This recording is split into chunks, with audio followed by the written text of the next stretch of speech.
Hi, this is Paul Babin from the Abundance Channel.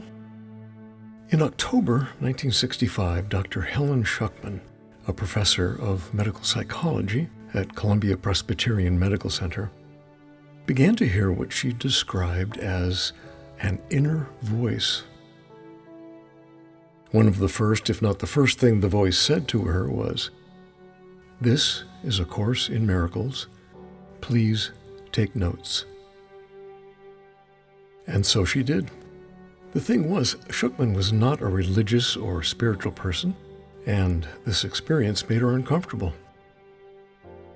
She feared being judged by her colleagues. Still, in spite of her fear about being branded a nutcase, Dr. Schuckman went to her boss, Dr. William Thetford. She told him about the voice, and Thetford encouraged her to continue. He even offered to type up her notes as she received instructions from the voice.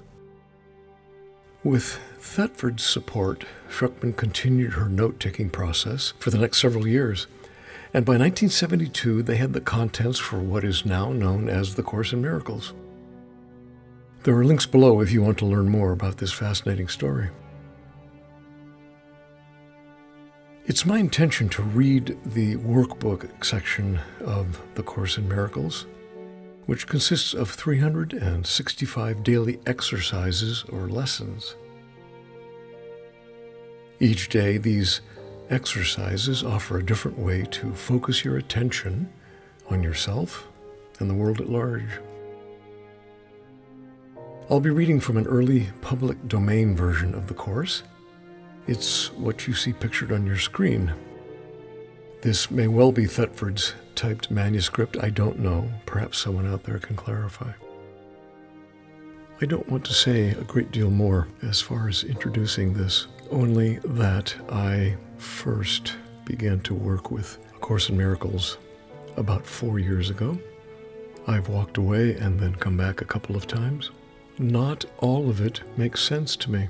The language can be quite daunting to get my mind around, and it is filled with Christian metaphors.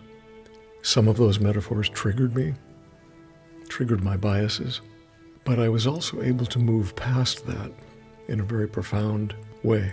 My advice to you, if this is your first time, is to do your best to put aside your prejudices, your judgments.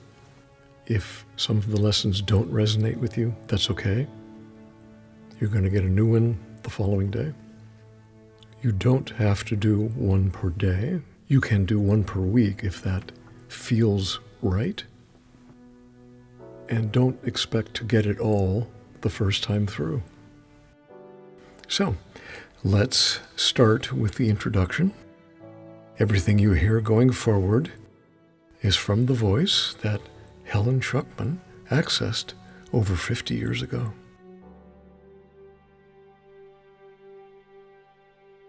A theoretical foundation such as the text is necessary as a background to make these exercises meaningful.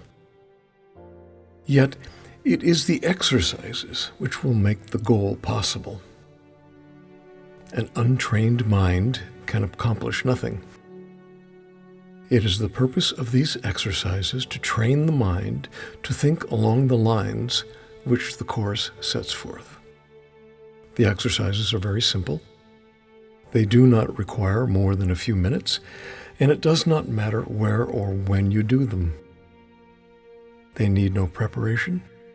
They are numbered, running from 1 to 365. The training period is 1 year. Do not undertake more than one exercise a day. The purpose of these exercises is to train the mind to a different perception of everything in the world. The workbook is divided into 2 sections.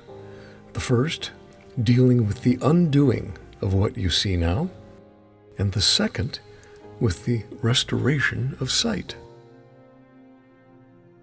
It is recommended that each exercise be repeated several times a day.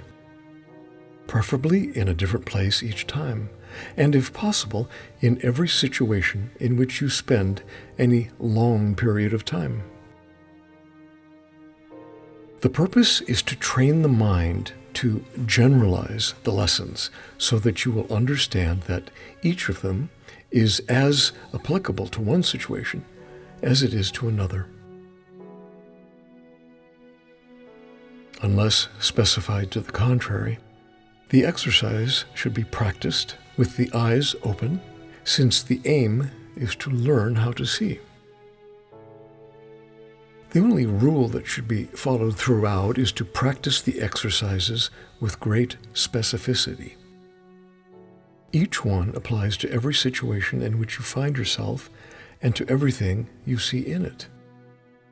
Each day's exercises are planned around one central idea, the exercises themselves consisting of applying that idea to as many specifics as possible. Be sure that you do not decide that there are some things you see to which the idea for the day is inapplicable. The aim of the exercise will always be to increase the application of the idea to everything. This will not require effort. Only be sure that you make no exceptions in applying the idea. Some of the ideas you will find hard to believe, and others will seem quite startling. It does not matter. You are merely asked to apply them to what you see. You are not asked to judge them, nor even to believe them. You are asked only to use them. It is their use which will give them meaning to you and show you they are true. Remember only this: you need not believe them, you need not accept them, and you need not welcome them. Some of them you may actively resist. None of this will matter, nor decrease their efficacy. But allow yourself to make no exceptions in applying the ideas the exercises contain. Whatever your reactions to the ideas may be, use them. Nothing more than this is required.